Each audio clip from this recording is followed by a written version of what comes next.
If you're like us, you're probably seeing headlines just flying everywhere about the escalating conflict between Israel and Iran. Yeah, it's moving incredibly fast. It really is. And it can feel like you're trying to drink from a fire hose, Right. just trying to get a handle on what's actually happening. Exactly. And this isn't just about two countries. It's got these huge ripple effects really across the whole globe. Mm-hmm. So our deep dive today, it's all about cutting through that noise. We want to give you a really clear, concise picture of where things actually stand, drawing straight from the latest intelligence and reports we've seen. Right. And our mission here is to unpack those key questions that seem to be on everyone's mind.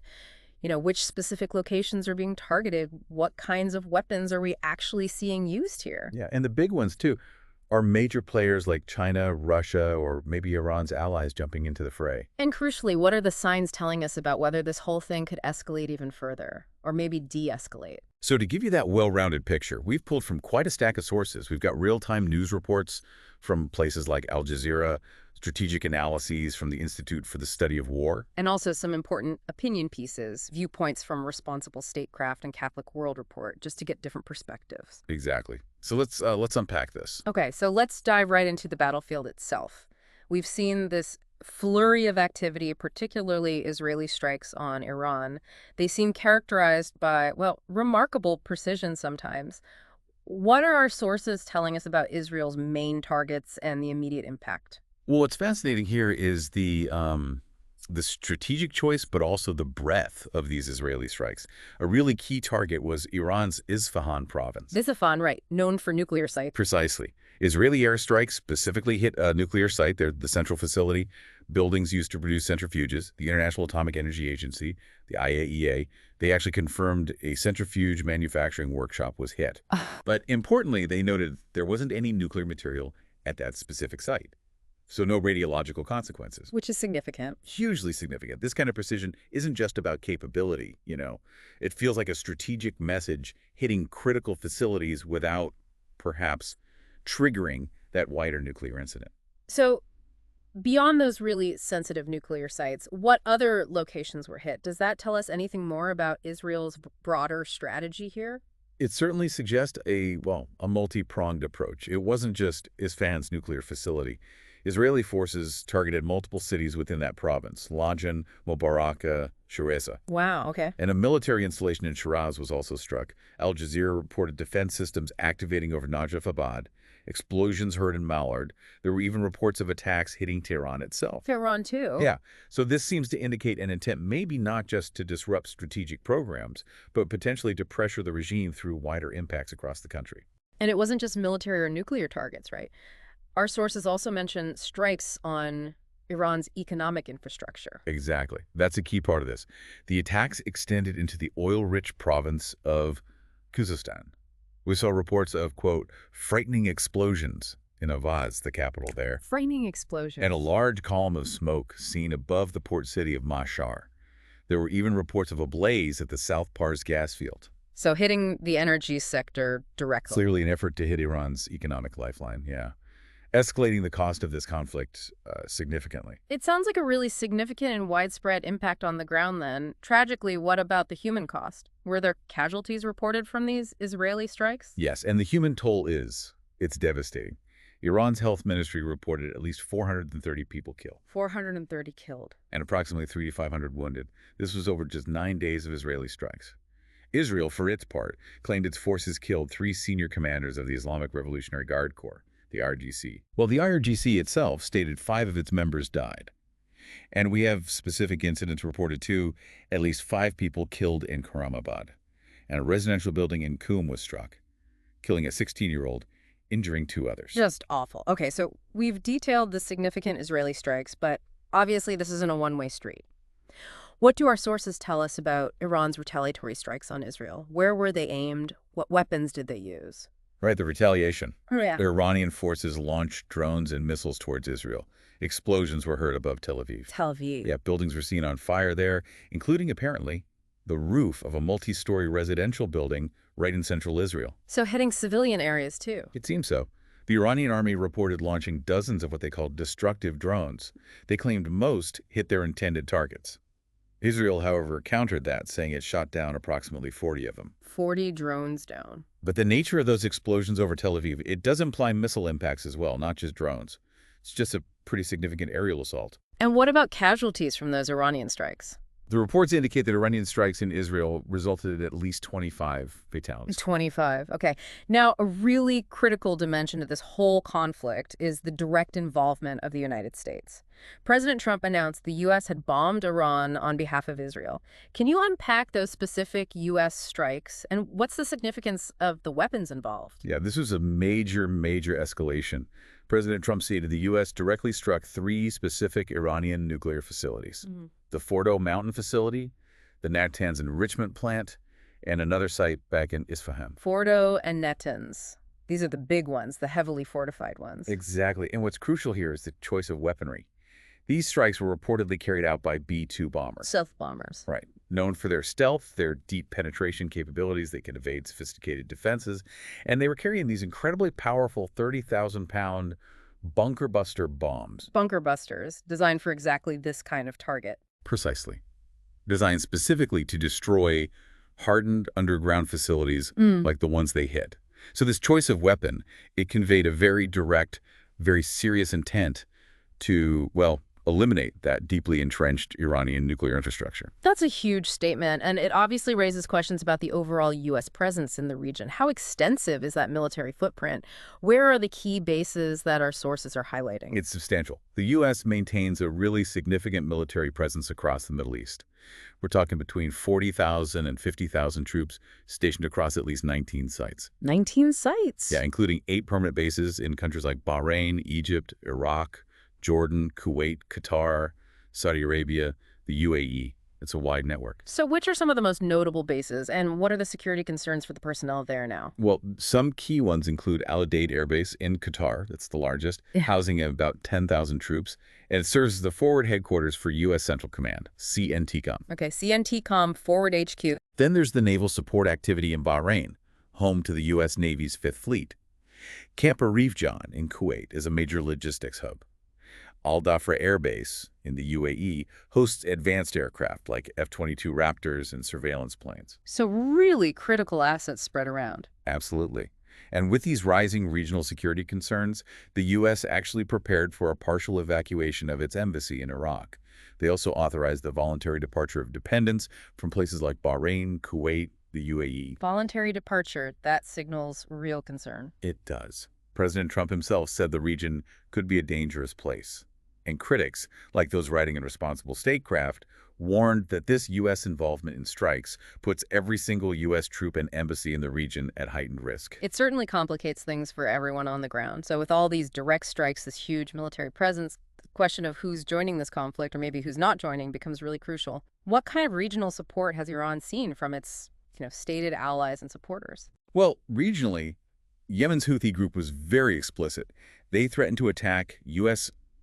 ships and warships in the Red Sea if Washington intervened directly in Israel's campaign against Iran. A direct threat to U.S. assets. A very direct threat. And in Iraq, there was a mass rally in Baghdad's Shia district of Kadhimiya under the slogan, "Iran is not alone." Interesting. And beyond the region? We saw pro-Palestine demonstrators marching in places like Berlin, some waving Iranian flags, actually London, Stockholm, all calling for an end to military cooperation or arms exports to Israel. Okay. Now that brings us back to Iraq's position, which you mentioned earlier. It sounds incredibly precarious. How is Iraq actually navigating this? Hosting U.S. troops while also having these powerful Iran-aligned factions integrated into its own security forces. Yeah, Iraq is truly caught in a bind. It hosts U.S. troops, right?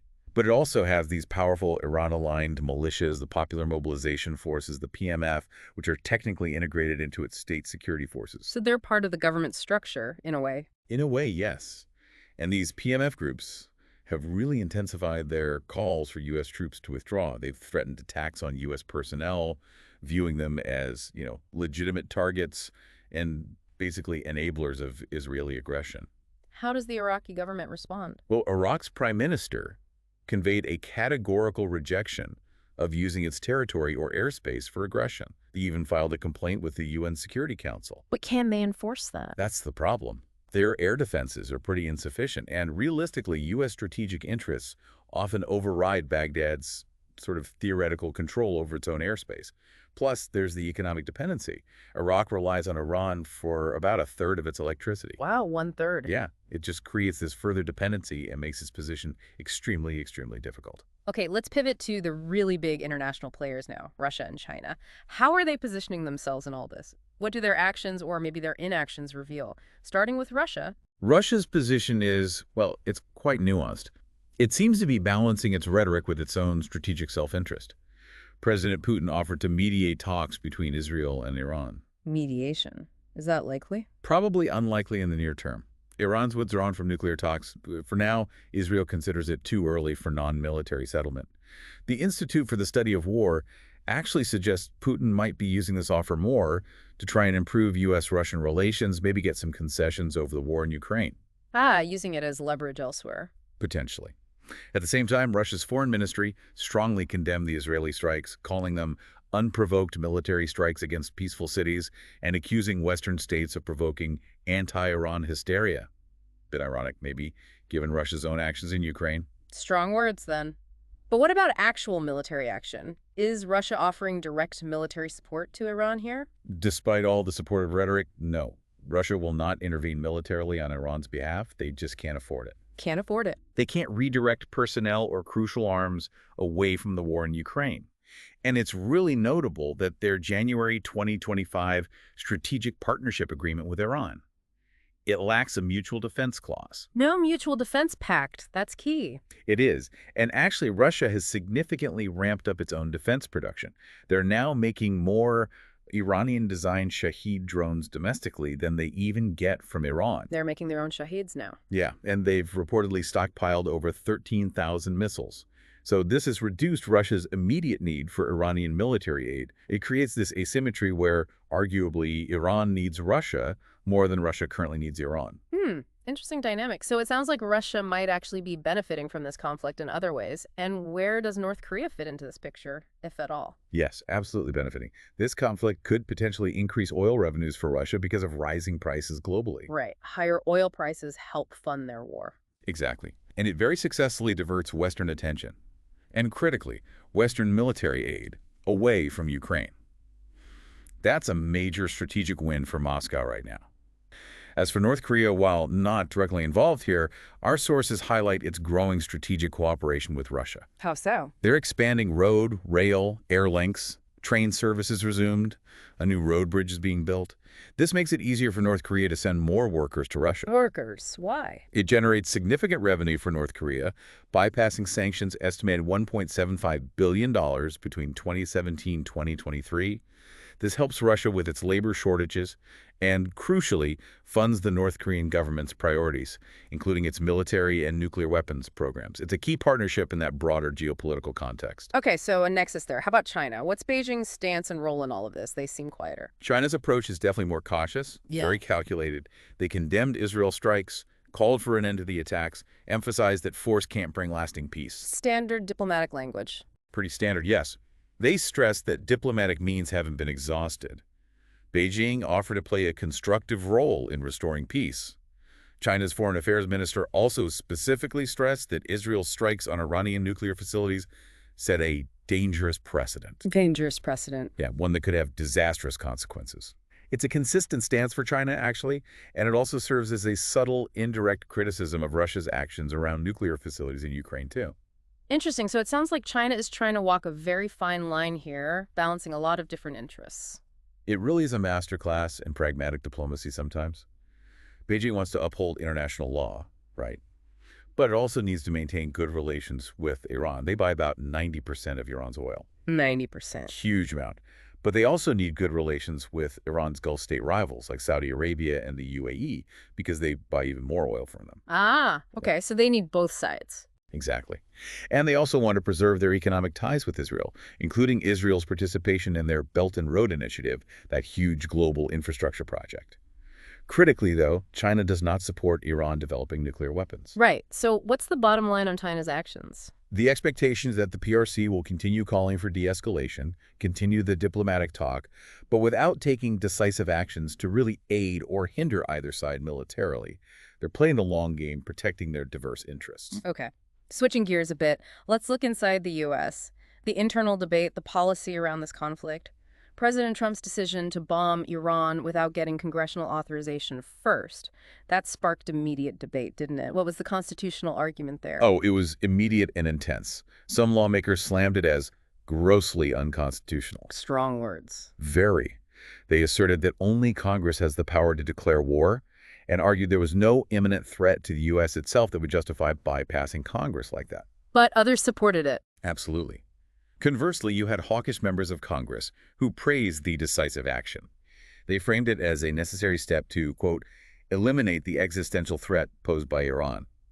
It really highlights that deep, ongoing divide within U.S. politics about foreign military engagement and presidential power. And how much does the influence of, well, groups supporting Israel play into the U.S. strategy in this whole region? The sources mention this. It's definitely a factor. The U.S. offers Israel this unique sort of de facto security guarantee plus substantial military aid. Our sources suggest this clearly reflects the powerful influence of U.S.-based Israel supporters in actually shaping U.S. strategy in the Middle East. It's a significant element in how Washington approaches conflicts like this one. Our sources also pointed to something interesting, a kind of generational shift in U.S. foreign policy attitudes. What does that mean for how the U.S. might approach interventions like this going forward? Yeah, that's a fascinating dynamic. Yeah. There seems to be this rising cohort in foreign policy circles, maybe younger people, who are highly skeptical of military interventions. They look back at what they see as the failures of the war on terror. Right. Iraq, Afghanistan. Exactly. Yeah. And they're pushing for much more focus on national interest, stuff at home. But then you still have the old guard. Think of Reagan Republicans, maybe some of the architects of the Iraq War. They still hold significant influence. And they push for A more assertive, more interventionist stance. This internal tension, this push and pull, it creates real friction in how the U.S. decides to approach conflicts like the one between Israel and Iran. So beyond the political will, or lack thereof, are there practical limits to the U.S.'s ability to engage globally, especially if this conflict really drags on? Yes, absolutely. There are real structural limits. The U.S. faces constrained resources for its global military reach. There are significant concerns being raised about munitions stockpiles, about air defense assets, especially after years of supporting Ukraine and also battling the Houthis in the Red Sea. So resources are stretched thin. They appear to be. And calls for increased defense spending, say, to 5% of GDP, some suggest they face huge political hurdles. You need tax increases or maybe entitlement reform, which is always difficult politically. So what's the potential trade-off? A prolonged war in Iran or major U.S. involvement would demand massive military expenditures. That could potentially reduce the resources available for other U.S. security goals, commitments in Europe, commitments in Asia. It would force some really difficult strategic choices, maybe even a broader military retrenchment globally. Okay, this brings us right to the cliff edge, really, the big question. Will this escalate further, or are there factors pushing things the other way, towards de-escalation? What are the current threats pointing towards further escalation? The rhetoric is certainly alarming on all sides. The Israeli military's chief spokesperson stated the army is prepared for a prolonged campaign to destroy Iranian targets. Prolonged campaign. Yeah, that doesn't sound like a quick resolution. On the Iranian side, Iran's president warned of more devastating retaliation if Israel's bombing campaign continues. He also stated Iran would not halt its nuclear program under any circumstances. Defiant on the nuclear program? Very. And the Iranian army also threatened to strike any military or radar equipment by boat or aircraft from any country that assists Israel. Threatening third parties now. Yes. And maybe most crucially, Iran's parliament is reportedly preparing a bill to withdraw from the Treaty on the Non-Proliferation of Nuclear Weapons, the NPT. Withdrawing from the NTT, that's huge. It's massive. Yeah. The NPT is the bedrock international agreement aimed at preventing the spread of nuclear weapons. Iran withdrawing could signal a clear intent to pursue a nuclear weapon without any constraints, fundamentally reshaping global security. And President Trump's warning certainly didn't sound like de-escalation either. No, not at all. President Trump stated that already planned attacks would be even more brutal. He also said that Iran must make a deal on its nuclear program before nothing is left. Strong words. And there's talk of regime change, too. We've seen indications that regime change in Iran might be among Israel's war aims. However, historical analyses looking back at past interventions suggest that U.S.-backed regime change operations have well, consistently failed. Fail. Often failed, yes, and frequently led to catastrophic consequences, civil war, vastly increased casualties, especially in a country the size and complexity of Iran. 88 million people, huge landmass.